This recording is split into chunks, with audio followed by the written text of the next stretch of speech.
When Lena arrived at her late mother's cottage, dusk was settling like a bruise across the sky. She stepped inside, expecting the familiar scent of old wood and lavender, but instead found a single object sitting on the kitchen table: a porcelain doll with cracked cheeks, tangled dark hair, and eyes so glassy they looked wet. "I didn't leave you here," Lena whispered, her voice trembling.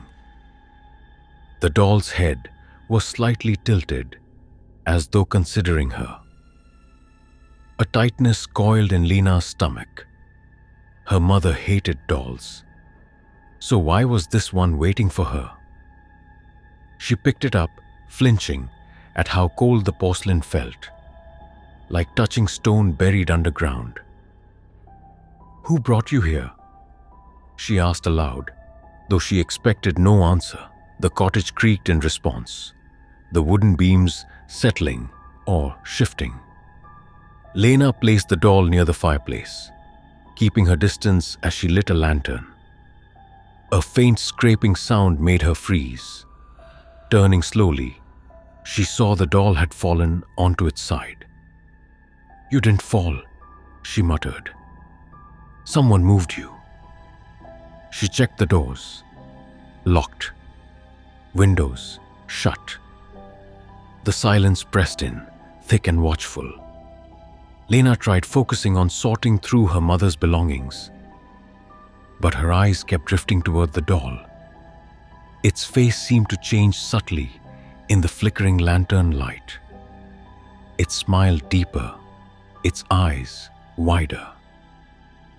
When she stepped closer, she swore she heard a whisper, faint as breath against her ear. "Stay." Lena spun around, heart pounding, but no one was there. She faced the doll again, dread sinking into her bones. It hadn't just appeared in the cottage. It had been left for her. And as she stared into those unnatural eyes, she felt a chilling certainty. It wanted something. Sleep didn't come easily. Lena lay in her childhood bedroom, listening to the old house breathe around her. Every creak felt intentional, every whisper of wind like someone drawing nearer. She pulled the blankets tighter. "It's just the cottage settling," she told herself, but her voice shook. Then she heard it, soft, delicate footsteps crossing the hallway. Tap, tap, tap, tap, like something small, something light. Her breath hitched. No, that's not real. But the footsteps continued, slow and deliberate, stopping right outside her bedroom door.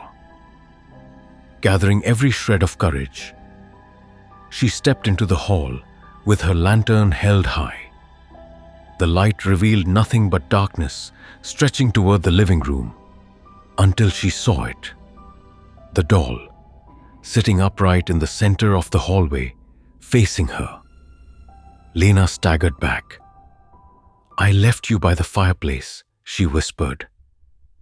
The doll's head was tilted farther now, too far, bending at an angle no porcelain should survive. Its glass eyes glimmered as if reflecting movement behind her. "What do you want?"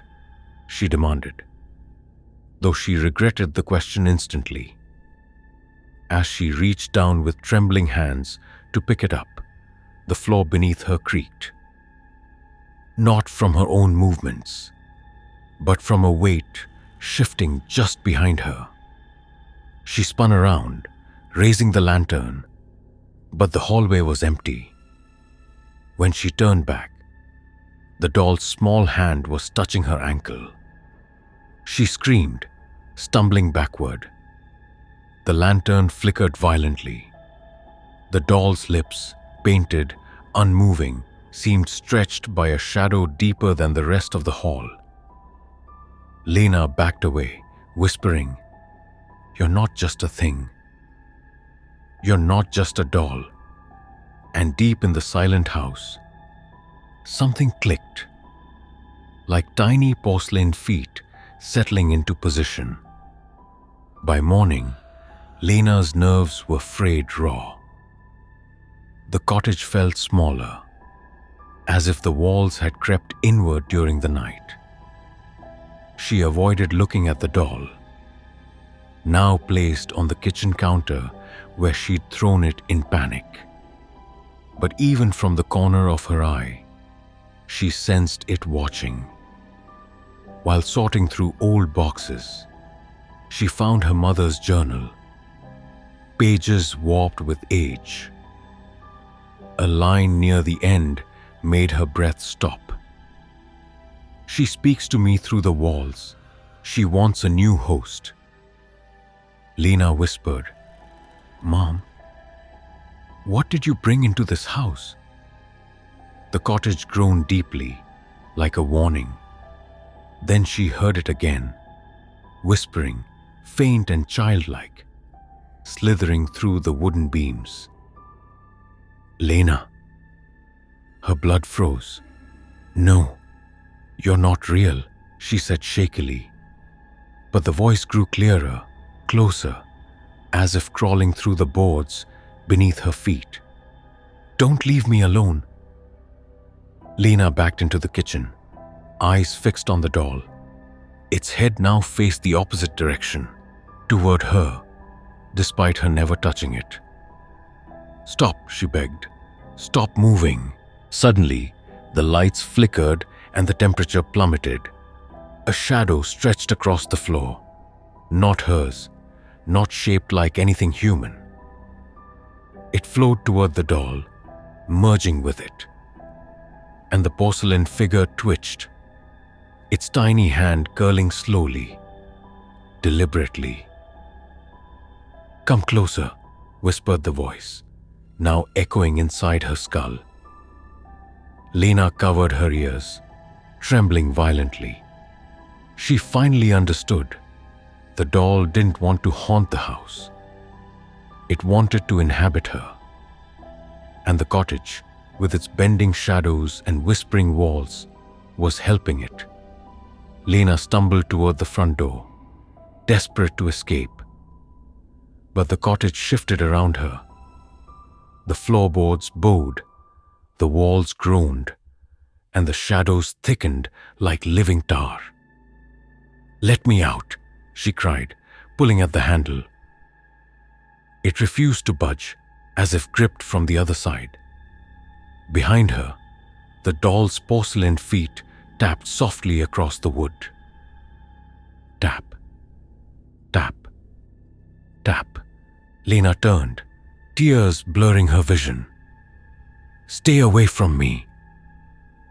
But the doll only stared, its cracked smile widening as the voice whispered, "You were chosen." The air grew icy, pressing hard against her chest. A dark shape rose behind the doll, a silhouette of a small child, features blurred, eyes hollow. It drifted toward her, merging with the doll's body, pulling its strings like a puppet. "I don't want this," Lena sobbed, backing against the wall. "Take something else." But the voice slithered around her, like a cold hand wrapping her throat. "I need you. She wouldn't let me in. But you will."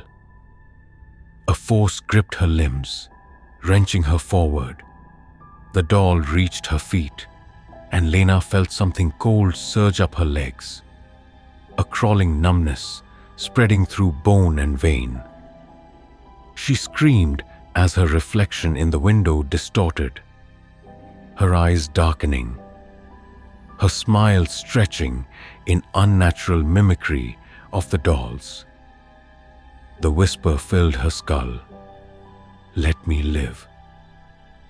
With a final convulsion, Lena's body went still. Hours later, the cottage fell silent again. On the kitchen table sat the doll, now wearing Lena's expression.